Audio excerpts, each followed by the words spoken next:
Fala galera, e no vídeo de hoje, um 11 contra 11 de times históricos. O Flamengo de Zico contra a Juventus de Platini. Dois times que marcaram época no futebol, ali nos dois campeonatos que na década de 80 eram talvez os dois campeonatos mais difíceis do mundo, né? O Campeonato Brasileiro e o Campeonato Italiano. E eu não escolhi um ano específico do Flamengo de Zico nem da Juventus de 81. Eu peguei ali os melhores jogadores que passaram nessa época pelos dois times para poder falar dos melhores jogadores, né? Eu quero falar de qualidade, né? Vamos falar de bom jogador, né? Então, vamos lá. No gol, Raul Plasman contra Dinozoff. Primeiro falar aqui de Raul Plasman, né? Que foi um ídolo do Flamengo, ídolo também do Cruzeiro, um grande goleiro aqui do futebol brasileiro na década de 70 e 80.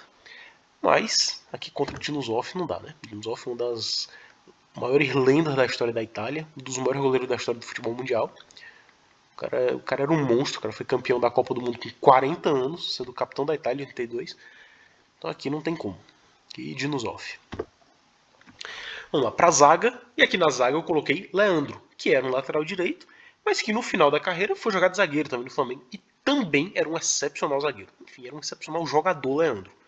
Leandro, enfim, um jogador assim completo, o cara. As primeiras vezes, quem não conhece Leandro, os primeiros vídeos, os primeiros lances que tu vê de Leandro, tu pensa, peraí, mas Zico jogava na lateral direito? Você pensa que era Zico. Tamanha era a qualidade desse cara, irmão. Enfim, na defesa, no apoio, com a bola no pé, conduzir com as duas pernas, como que jogador. Mas como zagueiro aqui, não tem como ele vencer de Xiré.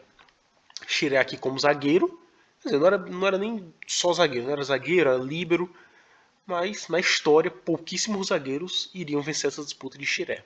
E aí Leandro jogando improvisado como zagueiro, aqui não vai dar pra ele, né? Então, duelo nivelado ali muito por cima, muito por cima. Mas aqui é Gaetano Xiré. Xiré, que venceu a Copa de 82 também pela Itália, e que, se eu não me engano, em 89, o cara, tipo, novo ainda, né? Não devia ter nem 40 anos, tipo, sofreu um acidente e morreu. Faleceu assim muito cedo, né? Enfim, vamos lá para outra disputa. Moser contra Sérgio Bril. Um duelo aqui de zagueiros com uma característica muito parecida, aquele zagueiro ali viril que chegava ali pra, enfim, na imposição física, aquele zagueiro ali que botava medo no atacante, né? Moser era aquele cara ali que era mistura ali de raça quando ia dividir uma bola e de técnica. Quando tava com a bola no pé ali, o cara saía com uma classe absurda. Então ali um zagueiro completo. Já adianto, o voto é nele.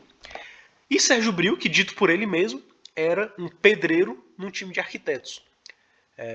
Nessa Juventus com vários jogadores de muita qualidade, ele era o cara ali mais raçudo, o cara ali de sujar o uniforme, de jogar ali na raça, de dividir, de. Enfim, ser aquele cara mais voluntarioso do time, né? Mas, aqui pra mim, Moser. Mas, aqui pra mim, Moser era mais zagueiro. Então, laterais direitos: Jorginho contra Gentili. Gentili, um lateral ali que era mais no estilo de Moser, de Sérgio Bril, aquele cara ali mais raçudo, mais que jogava mais nesse dependendo disso do que da técnica em si. Era um grande jogador, jogou na seleção italiana, jogou na Juventus durante muito tempo, mas você comparar com o Jorginho é um absurdo, né? Jorginho era um craque, jogando na lateral direita, assim como Leandro. Enfim, né, o Flamengo nessa época era muito bem provido, né, de laterais direitos. E aqui é Jorginho, né? Não tem como.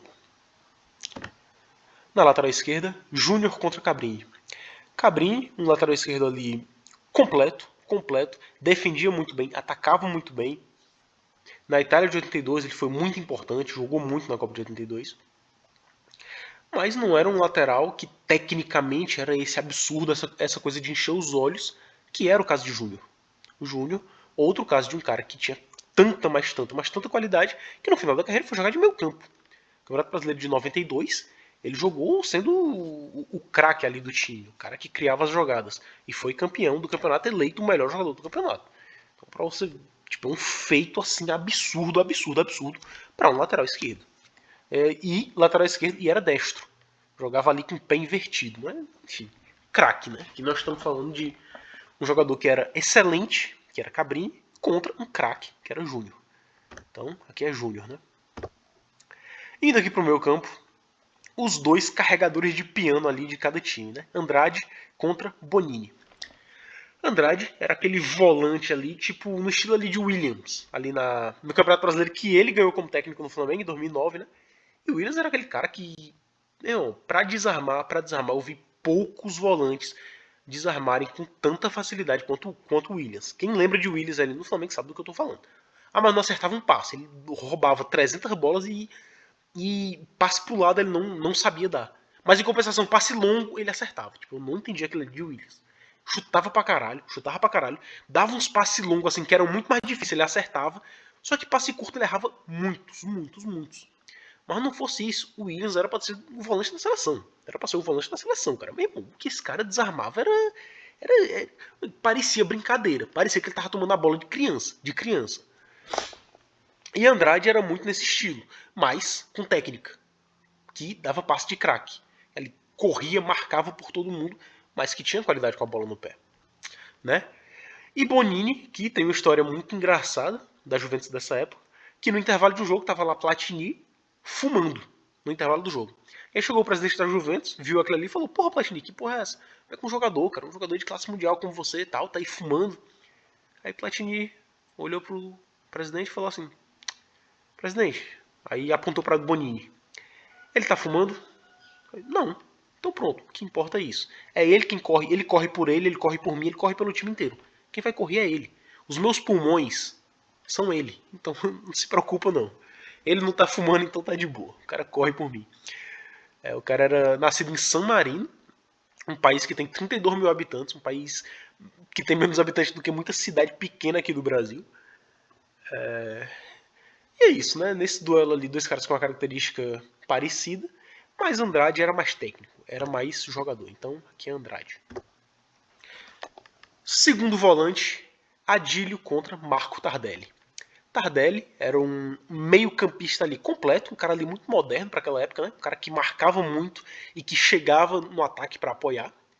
Jogou ali muito tempo pela Juventus, muito tempo pela seleção italiana. Na Copa do Mundo de 82, inclusive, faz o gol na final, né? Aquele gol que ele sai gritando, parecendo um louco, parecia que tinha cheirado cocaína, sei lá. Enfim, um excelente meio-campista. Completo. O box-to-box do dia de hoje, né? Mas Adílio, pra mim, era mais jogador, era mais técnico. Adílio era dito que se você entrasse num elevador com ele com a bola, ele conseguia te driblar dentro de um elevador.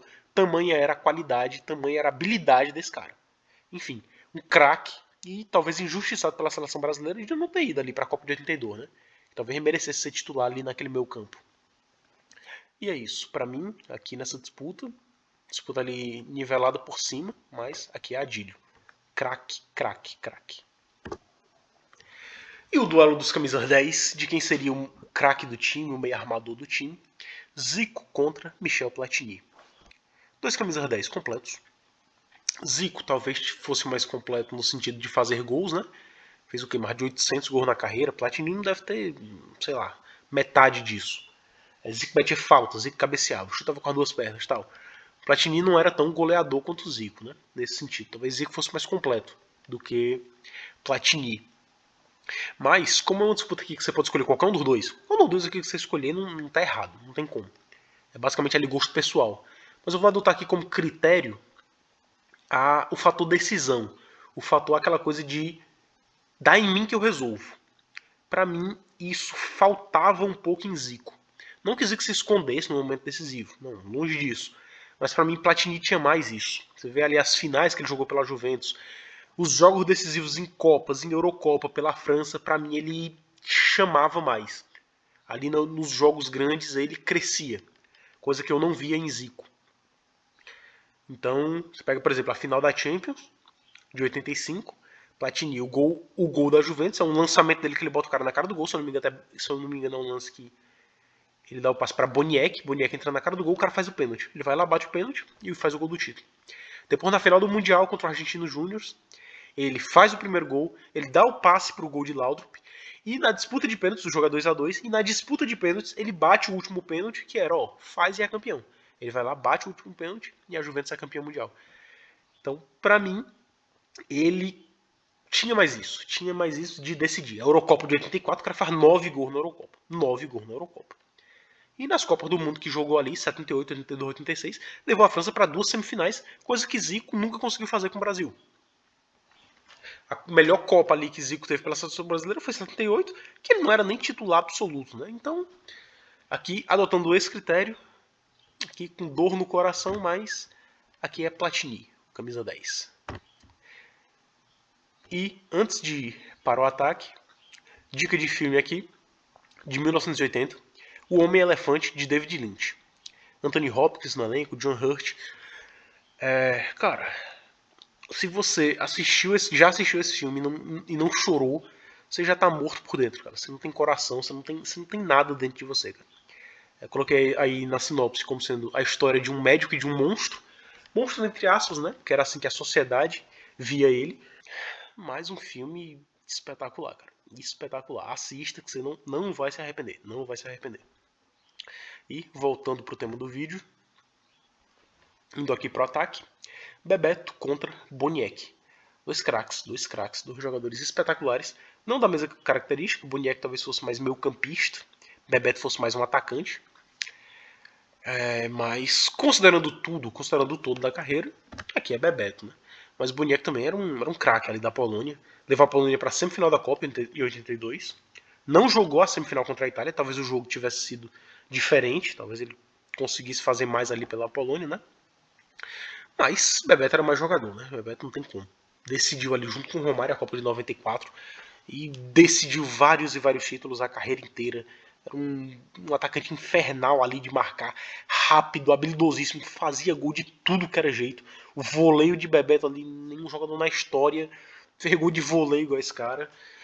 Enfim, cabeceava, chutava com as duas pernas, enfim, era um senhor jogador. Enfim, dois senhores jogadores aqui, mas aqui eu escolho Bebeto. A outra disputa aqui no ataque, Renato Gaúcho contra Michael Laudrup. Michael Laudrup era mais um camisa 10 do que um ponto esquerda, né? Mas na Juventus ele jogava caindo ali mais para a esquerda porque o camisa 10 era Platini. E aí no lugar de Platini ele não ia entrar. Aí não tem como. Tem uma certa hierarquia, né? Contra Renato Gaúcho, que era mais atacante do que Michael Laudrup, era talvez mais decisivo do que ele. Só que eu acho que o Michael Laudrup era mais jogador, era mais craque. Eu achava mais bonito de ver jogar Michael Laudrup. Michael Laudrup era, pra mim, ali muito parecido com Zidane, aquela coisa ali de, enfim, jogar de cabeça erguida ali e jogar de terno. Renato Gaúcho também foi um monstro, mas pra mim Michael Laudrup era mais jogador.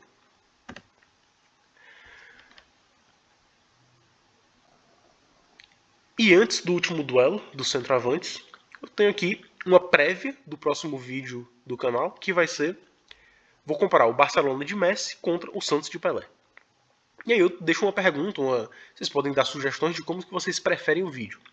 Vocês preferem que eu considere o Barcelona de 2011, ou o Barcelona de 2015, ou o Barcelona de um ano específico, ou eu considero o Barcelona de Messi como um todo e eu pego os melhores jogadores que passaram pelo Barcelona na época de Messi. Então eu vou pegar Ronaldinho Gaúcho, vou colocar ali Xavi, Iniesta, Neymar, entendeu? Tipo, todos os grandes jogadores e coloco ali num 11 ideal dessa época, e pegar o 11 ideal do Santos de Pelé. Então eu vou pegar desde Carlos Alberto Torres, Clodoaldo, até ali Pepe, Mengalvio, Dorval, entendeu? Então como é que vocês preferem? Eu pego um ano específico, sei lá, o Barcelona de 2011 e o Santos de 62, ou eu pego os melhores jogadores como eu fiz nesse vídeo? Deixo aí essa pergunta para vocês. E voltando, o último duelo, quem seria o centroavante? Nunes contra Paulo Rossi. Dois centroavantes extremamente decisivos. Nunes, o artilheiro das decisões, 2 gols na final do Mundial contra o Liverpool. Decidiu todas as finais ali de Carioca, Campeonato Brasileiro, tudo. E não só isso, o cara, pra marcar, ele era um monstro. O cara parecia, como diria Craque Neto, parecia que tinha 2 pulmões. O cara corria era um absurdo, meu irmão. Assistam a final de 81 contra o Liverpool. O Liverpool joga com 3 zagueiros naquele jogo. Nunes sozinho marcava os 3 zagueiros e os zagueiros tinham que recuar a bola pro goleiro. Ele sozinho corria atrás dos 3 e não deixava os 3 saírem do jogão. Eu acho que esse cara saía do jogo, ele tinha que fazer ali reposição hídrica ali, porque ele devia perder 5 kg ali Só do tanto que ele corria, cara. Só do tanto que ele corria. Era um absurdo, era um absurdo. Mas como é considerando aqui a carreira como um todo, não tem como não votar em Paulo Rossi. O cara que só não fez chover na Copa de 82. Tinha passado 2 anos sem jogar antes da Copa, por conta lá de uma polêmica lá enfim, de máfia de resultados. Mas chegou na Copa de 82 e decidiu todos os jogos. Todos os jogos, aliás, a partir do jogo contra o Brasil, o cara decidiu todos os jogos. 3 gols contra o Brasil, 2 gols na semifinal contra a Polônia, gol na final contra a Alemanha, então, assim, não tem como, né? A carreira como um todo, jogador por jogador, são características muito parecidas. Aquele atacante ali é atacante, pra decidir. Não tão técnico, mas que saber fazer gol como ninguém. Mas considerando a carreira como um todo, aqui é Paulo Rossi, né? Não tem como. E é isso, galera. Esse foi o vídeo. No total ali deu uns 6-5 pro Flamengo da década de 80. E é isso. Deixem sugestões para os próximos vídeos de times históricos que vocês querem ver aqui no canal. E é isso. Se inscreva, curta o vídeo, comente. E é isso, galera. Valeu, até a próxima.